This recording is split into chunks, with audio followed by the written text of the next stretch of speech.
Pernahkah kamu merasa sudah rajin sholat 5 waktu, tapi hidup tetap terasa sempit?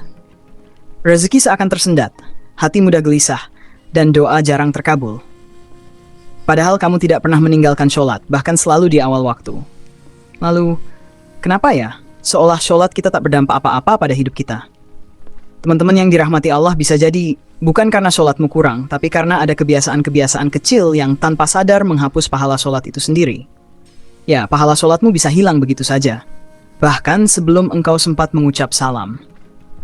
Maka dari itu, di video ini kita akan membahas 5 kebiasaan sepele yang ternyata bisa menghapus pahala sholat sebagaimana dijelaskan dalam hadits dan penjelasan para ulama.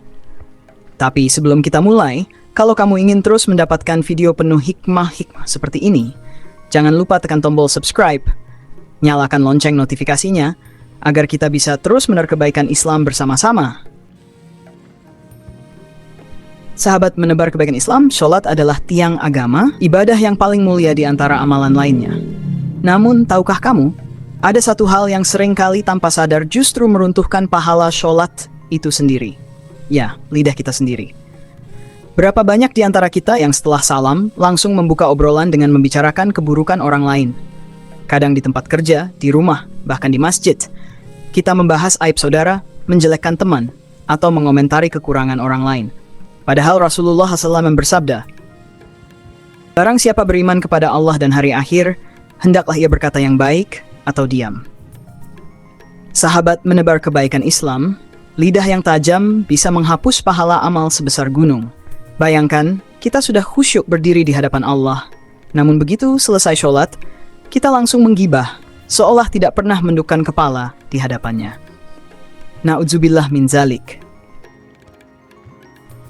Imam Al-Ghazali pernah berkata, "Gibah itu seperti api kecil yang membakar amalan besar tanpa kau sadari." Kalimat itu menampar kita dengan lembut tapi dalam, karena benar adanya, jika setelah sholat hati dan lisan kita belum terjaga, maka bisa jadi sholat itu hanya menyisakan gerakan, bukan pahala.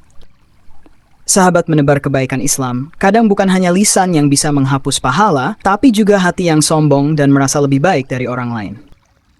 Sahabat menebar kebaikan Islam, ada satu penyakit hati yang diam-diam tumbuh di banyak orang, penyakit yang bahkan bisa merusak ibadah seindah sholat, yaitu kesombongan.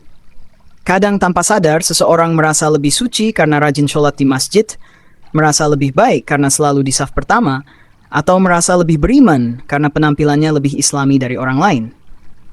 Padahal Rasulullah SAW telah bersabda, "Tidak akan masuk surga orang yang di dalam hatinya terdapat kesombongan sebesar biji zarrah." Allahu Akbar. Hanya karena segenggam rasa bangga yang salah arah, pahala sholat yang susah payah dijaga bisa terhapus begitu saja. Sahabat menebar kebaikan Islam, sholat seharusnya membuat hati tunduk, bukan meninggi. Membuat kita merasa kecil di hadapan Allah, bukan besar di hadapan manusia. Imam Ibnu Qayyim rahimahullah pernah berkata, "Tidak ada yang paling membatalkan amal selain ujub dan riya." Jadi ketika kita sholat, tapi dalam hati muncul rasa, "Alhamdulillah, aku lebih taat dari mereka." Maka sesungguhnya di saat itulah kita telah menodai keikhlasan yang menjadi ruh ibadah.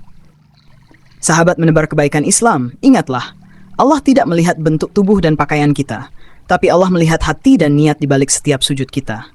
Kalau niatnya untuk dipuji, untuk dianggap saleh, maka sholat itu hanya tinggal gerakan kosong. Dan pahala pun hilang sebelum sampai ke langit. Namun, masih ada kebiasaan lain yang sering terjadi tanpa disadari. Kebiasaan yang tampak sepele tapi bisa membatalkan pahala sholat seseorang. Yaitu ketika kita sholat, tapi lalai dari makna bacaan dan kekhusyukan. Coba kita renungkan sejenak. Berapa kali dalam sehari kita menunaikan sholat, tapi pikiran kita justru melayang entah kemana. Kadang tubuh kita berdiri tegak, namun hati sibuk memikirkan urusan dunia. Mulut kita mengucap Allahu Akbar, tapi pikiran sibuk menghitung pekerjaan uang atau pesan di ponsel. Tanpa disadari, sholat yang seperti kehilangan ruhnya. Rasulullah SAW bersabda, "Bisa jadi seseorang sholat, namun tidak mendapat apa-apa darinya, kecuali hanya 1/9 atau 1/8.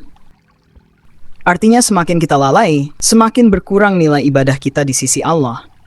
Bahkan bisa jadi, sholat yang seharusnya menghapus dosa, justru tidak memberi manfaat apa-apa, karena hati kita tidak hadir di dalamnya. Sahabat menebar kebaikan Islam, sholat bukan sekadar bacaan, bukan sekadar gerakan, tapi perjumpaan hamba dengan Rabb-Nya.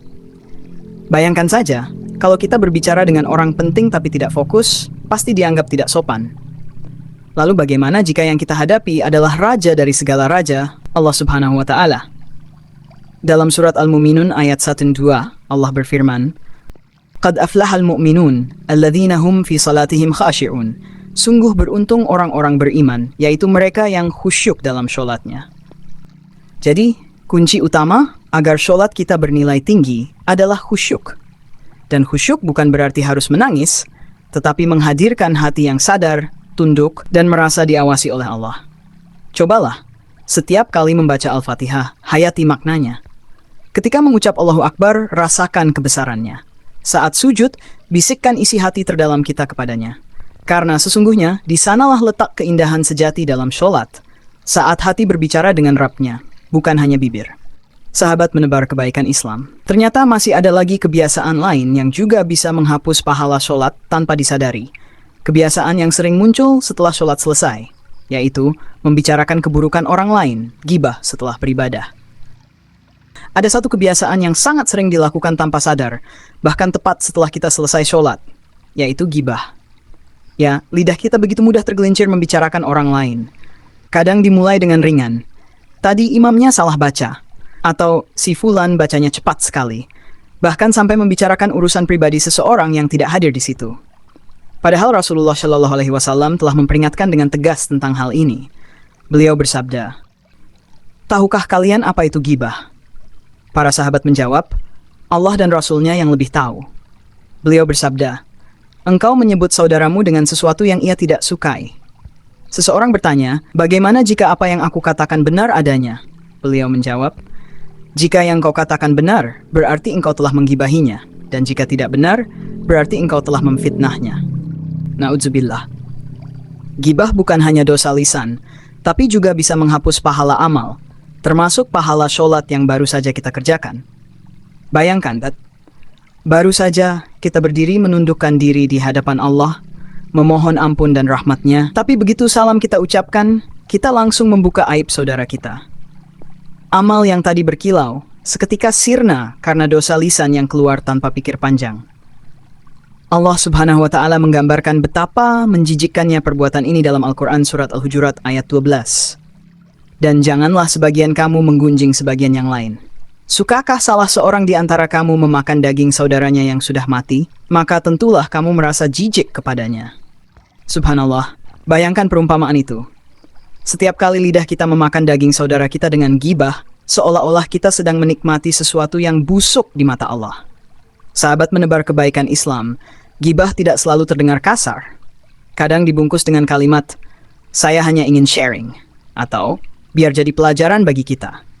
Padahal jika tujuannya bukan untuk memperbaiki atau menasihati langsung, tetap saja termasuk ghibah. Rasulullah Shallallahu Alaihi Wasallam pernah bersabda, "Orang yang bangkrut dari umatku adalah orang yang datang pada hari kiamat membawa pahala sholat, puasa, dan zakat. Namun ia juga datang dengan membawa dosa karena mencaci maki orang lain, menuduh, memakan harta orang lain, menumpahkan darah, dan memukul. Maka seluruh amal kebaikannya diberikan kepada orang-orang yang dizaliminya. Dan jika kebaikannya habis sebelum dosanya dibayar, maka dosa orang-orang itu ditimpakan kepadanya. Lalu ia dilemparkan ke neraka." Allahu Akbar. Begitu mudahnya kita kehilangan pahala hanya karena tidak menjaga lisan. Karena itu, setelah sholat, alih-alih berbicara tentang orang lain, lebih baik kita isi waktu dengan zikir, membaca istighfar, atau berdoa dalam diam. Sebab bisa jadi, pahala zikir yang kecil justru lebih berat di sisi Allah daripada sholat yang bercampur dosa ghibah.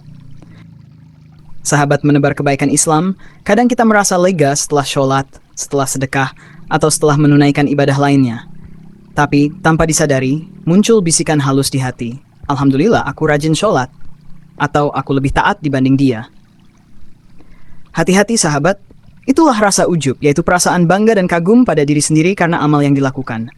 Mungkin tampak sepele, tapi inilah penyakit hati yang bisa menghapus pahala amal kebaikan kita tanpa kita sadari. Rasulullah Shallallahu Alaihi Wasallam pernah memperingatkan dalam hadits riwayat Tabrani, 3 hal yang membinasakan manusia: kekikiran yang ditaati, hawa nafsu yang diikuti, dan ujub seseorang terhadap dirinya sendiri. Bayangkan sahabat, betapa bahayanya ujub ini. Ia bisa masuk dengan sangat halus, bukan dari niat buruk, tapi dari perasaan puas terhadap amal sendiri. Padahal, semua amal yang kita lakukan, hakikatnya bukan karena kekuatan kita, tapi karena pertolongan dan izin dari Allah Subhanahu wa Ta'ala. Allah berfirman dalam Al-Quran Surat An-Najm ayat 32, "Maka janganlah kamu menganggap dirimu suci, dialah Allah yang paling mengetahui siapa yang bertakwa." Ayat ini menampar lembut hati kita. Allah mengingatkan agar jangan merasa diri sudah suci, jangan merasa paling taat, paling benar, atau paling banyak ibadah. Karena yang menilai amal kita bukan manusia, tapi Allah yang mengetahui apa yang ada di dalam hati. Sahabat menebar kebaikan Islam, rasa ujub ini ibarat racun yang tak terlihat. Ketika seseorang merasa amalnya sudah cukup, dia akan berhenti memperbaiki diri. Ketika merasa dirinya sudah dekat dengan Allah, dia bisa meremehkan orang lain yang terlihat kurang taat. Padahal bisa jadi, orang yang kita pandang sebelah mata itu justru lebih dicintai Allah karena hatinya yang ikhlas dan rendah hati. Ibnu Qayyim rahimahullah pernah berkata, open quote, "Bisa jadi seorang hamba berbuat dosa, lalu dosanya itu membuat ia rendah hati, menyesal, dan terus memperbaiki diri, hingga akhirnya dosa itu justru lebih baik baginya daripada amal yang membuatnya sombong." Masya Allah. Begitu dalam maknanya sahabat. Dosa bisa membawa seseorang pada taubat dan kerendahan hati, sementara amal tanpa keikhlasan justru bisa membawa kepada kesombongan dan kehancuran. Maka setelah kita beribadah, jangan biarkan setan menanamkan rasa bangga di hati. Segeralah ucapkan astagfirullah, bukan karena kita berdosa, tapi sebagai bentuk pengakuan bahwa tanpa pertolongan Allah, kita tak akan mampu beribadah sedikit pun. Dan sahabat, menebar kebaikan Islam, ternyata masih ada satu kebiasaan terakhir yang sering kita remehkan, tapi bisa benar-benar menghapus pahala tanpa terasa. Apa itu? Yuk kita bahas di segmen penutup berikut ini. Sahabat, menebar kebaikan Islam, berapa kali setelah selesai sholat kita mengeluh dalam hati. Kenapa hidupku begini-begini saja? Sudah berdoa setiap hari tapi kok belum dikabulkan juga? Atau bahkan aku sudah sholat, sudah beribadah, tapi kenapa masalah tak juga hilang? Tanpa sadar, kalimat-kalimat seperti itu bisa menjadi tanda bahwa hati kita belum sepenuhnya ridho dengan ketentuan Allah Subhanahu wa Ta'ala. Padahal sahabat, sholat bukan sekadar ritual. Ia adalah wujud penghambaan total, pengakuan bahwa kita hanyalah makhluk yang lemah, yang sepenuhnya bergantung pada Allah. Namun ketika setelah sholat kita malah mengeluh dan merasa tidak puas dengan takdirnya, maka disitulah letak bahayanya. Karena keluhan setelah ibadah bisa menghapus nilai keikhlasan dalam amal kita. Rasulullah Shallallahu Alaihi Wasallam bersabda dalam hadits riwayat Tirmidzi, "Besarnya pahala tergantung pada besarnya ujian. Dan sesungguhnya jika Allah mencintai suatu kaum, maka Dia akan menguji mereka. Siapa yang ridho, maka baginya keridhoan Allah, dan siapa yang murka, maka baginya kemurkaan Allah." Subhanallah. Hadits ini mengajarkan bahwa ujian bukan tanda Allah murka, tapi justru bukti cintanya. Maka orang yang benar-benar beriman akan tetap tenang meski doanya belum dikabulkan, karena dia yakin Allah selalu menyiapkan waktu terbaik untuk menjawabnya. Allah berfirman dalam Al-Quran Surat Al-Baqarah ayat 19. "Boleh jadi kamu membenci sesuatu padahal itu baik bagimu. Dan boleh jadi kamu menyukai sesuatu padahal itu buruk bagimu. Allah mengetahui, sedangkan kamu tidak mengetahui." Sahabat menebar kebaikan Islam, ayat ini menegaskan bahwa setiap ujian, setiap penundaan doa, bahkan setiap kekecewaan yang kita rasakan, semuanya mengandung hikmah. Allah tidak pernah salah dalam menetapkan sesuatu untuk hambanya. Yang salah seringkali adalah cara kita memandangnya. Jadi mulai hari ini, mari ubah keluhan menjadi rasa syukur, ubah kecewa menjadi kesabaran, dan ubah keputusasaan menjadi keyakinan penuh bahwa Allah tidak pernah meninggalkan kita. Dan jika setelah sholat kita merasa sedih, maka bukan keluhan yang keluar, tapi ucapkanlah dengan lembut, "Hasbiyallahu la ilaha illa huwa, alaihi tawakkaltu wa huwa rabbul arsyil azim." Artinya, cukuplah Allah bagiku, tidak ada Tuhan selain Dia. Kepadanya aku bertawakal, dan Dia adalah Tuhan yang memiliki arsy yang agung. Inilah zikir yang menenangkan hati, menghapus keluh kesah, dan menumbuhkan rasa yakin bahwa Allah selalu punya rencana terbaik. Sahabat menebar kebaikan Islam, dari semua kebiasaan tadi kita belajar satu hal penting. Amal bukan hanya tentang gerakan lahiriah, tapi juga tentang kebersihan hati. Karena bisa jadi, satu ucapan, satu niat, atau satu keluhan kecil mampu menghapus pahala sebesar gunung tanpa kita sadari. Sahabat menebar kebaikan Islam, setelah kita bersama-sama merenungi 5 kebiasaan yang bisa menghapus pahala sholat tanpa disadari, mari sejenak kita tundukkan hati. Tarik napas perlahan dan renungkan. Berapa kali kita terjatuh dalam kelalaian seperti itu? Berapa kali lidah ini mengucap hal yang tak pantas? Atau hati kita berbangga diri setelah ibadah, seolah sudah cukup beramal padahal masih jauh dari ikhlas? Sungguh, betapa lemahnya kita sebagai manusia. Tapi sahabat, kabar baiknya adalah, selama napas masih berhembus, pintu taubat masih terbuka lebar. Allah tidak menutup kasih sayangnya bagi siapapun yang mau memperbaiki diri. Rasulullah Shallallahu Alaihi Wasallam bersabda, setiap anak Adam pasti berbuat dosa, dan sebaik-baik orang yang berdosa adalah yang bertaubat. Maka, marilah kita berdoa dengan hati yang benar-benar merendah di hadapan Allah Subhanahu wa Ta'ala. Allahumma ikfir lana dzunubana, wa tahhir qulubana, wa nakki niyatina, wajal amalana khalisatan liwajhika ya arhamar rahimin. Ya Allah, ampunilah dosa-dosa kami, sucikan hati kami, bersihkan niat kami, dan jadikanlah setiap amal kami ikhlas hanya karenamu, wahai Zat yang Maha Penyayang. Ya Allah, jadikanlah kami termasuk orang-orang yang ketika sholat hati mereka khusyuk, ketika mengingatmu tubuh mereka bergetar, dan ketika berdoa engkau kabulkan doa-doa mereka. Sahabat menebar kebaikan Islam, jangan pernah merasa lelah untuk memperbaiki diri, karena Allah melihat setiap langkah kecil menuju taubat, dan menghitung setiap usaha yang kita lakukan untuk menjadi lebih baik. Jika video ini menyentuh hati sahabat, jangan lupa untuk subscribe, tekan tombol like, dan bagikan kepada orang-orang tercinta, agar semakin banyak yang tersadar bahwa menjaga amal bukan hanya soal berbuat, tapi juga soal menjaga hati, agar tetap ikhlas. Sampai jumpa di video selanjutnya, di mana kita akan terus menebar hikmah, menebar cinta, dan tentu saja, menebar kebaikan Islam. Wassalamualaikum warahmatullahi wabarakatuh.